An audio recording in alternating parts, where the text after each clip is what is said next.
మోహన్ బాబుకు హైదరాబాద్ ఎల్బీ నగర్ కోర్టులో ఎదురు దెబ్బ తగిలింది. జల్పల్లి ఇంటి వివాదంపై గతంలో కోర్టుకెళ్లారు మోహన్ బాబు. గతంలో మోహన్ బాబుకు అనుకూలంగా తీర్పిచ్చింది కోర్టు.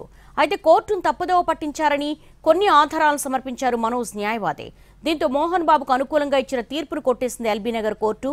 తప్పు చేసిన కోర్టు క్లర్కుకు మెమో జారీ చేసింది.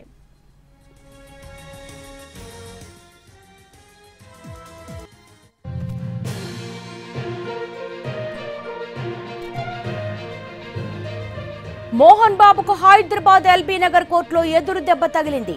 జల్పల్లి ఇంటి వివాదంపై గతంలో కోర్టుకెక్కారు మోహన్ బాబు. గతంలో మోహన్ బాబుకు అనుకూలంగా తీర్పిచ్చింది కోర్టు. అయితే కోర్టును తప్పుదోవ పట్టించారని కొన్ని ఆధారాలను సమర్పించారు మనోజ్ న్యాయవాది.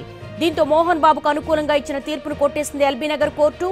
తప్పు చేసిన కోర్టు క్లర్కుకు మెమో జారీ చేసింది.